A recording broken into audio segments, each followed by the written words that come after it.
नमस्कार दोस्तों, आज हम आपके लिए लेकर आए हैं basics of stock market series का अगला वीडियो, जिसमें हम जानेंगे स्टॉक मार्केट कैसे काम करता है। कई लोगों को यह लगता है कि स्टॉक मार्केट एक गैम्बलिंग है और ना कि इन्वेस्टमेंट, पर मिस्टर बेंजामिन ग्राहम कहते हैं इन्वेस्टमेंट वह है जो पूरी तरह से एनालिसिस पर सुरक्षा का वादा करता है, मूलधन और संतोषजनक रिटर्न्स। कैसे? तो आइए इसे एक उदाहरण के साथ समझ लेते हैं। दो दोस्त हैं, राहुल और निखिल, जो मिलकर बिजनेस शुरू करने का सोचते हैं और अपनी कंपनी R&N लिमिटेड की शुरुआत करते हैं। अब बिजनेस बढ़ाने के लिए उनको पैसों की ज़रूरत होती है।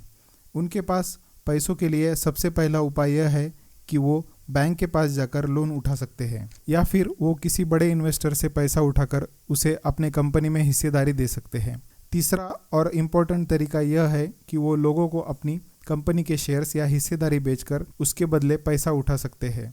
अब उसके लिए किसी भी कंपनी को स्टॉक एक्सचेंज पर अपनी कंपनी को लिस्टिंग करनी होती है। उसके लिए ज़्यादातर कंपनियां IPO यानी इनिशियल पब्लिक ऑफरिंग द्वारा कंपनी की लिस्टिंग करते हैं और लोग स्टॉक एक्सचेंज से पैसों के बदले उस कंपनी में हिस्सेदारी या शेयर्स खरीदते हैं।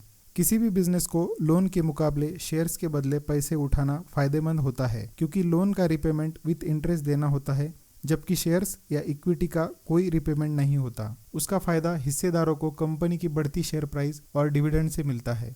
शेयर मार्केट में कंपनी का वर्गीकरण उनके मार्केट कैपिटलाइजेशन के अनुसार किया जाता है, जैसे कि large cap, mid cap, small cap, micro cap और भंगार कैप, या इन्हें हम पेनी स्टॉक्स भी कहते हैं। इसमें जिन कंपनियों का मार्केट कैपिटलाइजेशन 90,000 करोड़ के ऊपर होता है उन्हें लार्ज कैप कहते हैं। जिनका 15,000 करोड़ से 90,000 करोड़ होता है उन्हें मिड कैप, जिनका 5,000 करोड़ से 15,000 करोड़ होता है उन्हें स्मॉल कैप, जिनका 1,000 करोड़ से 5,000 करोड़ होता है उन्हें माइक्रो कैप, और जिनका मार्केट कैपिटलाइजेशन 1,000 करोड़ के नीचे होता है उन्हें भंगार कैप या पेनी स्टॉक्स कहा जाता है। इस वर्ग के स्टॉक से इन्वेस्टर को दूर ही रहना चाहिए। लार्ज कैप कंपनीज को ब्लू चिप कंपनीज भी कहा जाता है।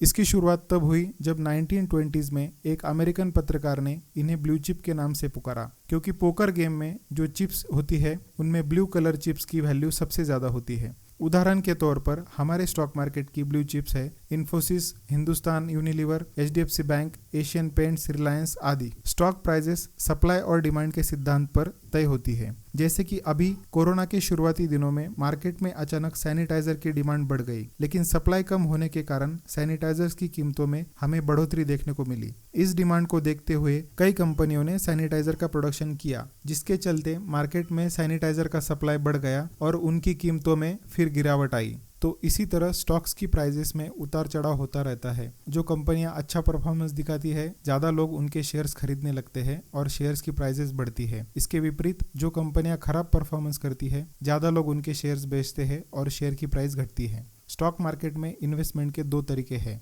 पहला इंट्राडे यानी उसी दिन शेयर्स में ट्रेड करके शेयर्स की कीमतों में उतार चढ़ाव से मुनाफा कमाना, और दूसरा डिलीवरी यानी लॉन्ग टर्म इन्वेस्टमेंट, यानी आज खरीदारी करके भविष्य में कीमतों के बढ़ने पर शेयर्स बेचकर उससे मुनाफा कमाना। आपने कई बार सुना होगा बुलिश मार्केट और बेरिश मार्केट। तो यह होता क्या है, जान लेते हैं। बुल यानी बैल हमेशा नीचे से ऊपर की तरफ हमला करता है। तो जब भी लोगों को लगता है कि कोई शेयर या मार्केट ऊपर जाने वाला है तो उसे बुलिश कहा जाता है। इसके विपरीत बेयर यानी भालू हमेशा ऊपर से नीचे की तरफ हमला करता है। तो जब लोगों को लगता है कि कोई शेयर या मार्केट नीचे जाने वाला है तो उसे बेरिश कहा जाता है। Share market investment technical analysis और फंडामेंटल एनालिसिस के आधार पर की जाती है। टेक्निकल एनालिसिस में स्टॉक चार्ट और प्रीवियस पैटर्न्स का एनालिसिस किया जाता है, जहां की फंडामेंटल एनालिसिस में कंपनी का business performance, balance sheet, profit loss statement को देखकर किया जाता है। इस वीडियो में कई सारे शब्द जैसे IPO, dividend, market capitalization, fundamental और टेक्निकल एनालिसिस अगर आपको समझ में नहीं आए होंगे तो निश्चिंत रहिए। इसी सीरीज के आने वाले वीडियोस में हम उसकी पूरी जानकारी देंगे। अगर आपको कोई सवाल या सुझाव है तो आप कमेंट्स में लिख सकते हैं। धन्यवाद।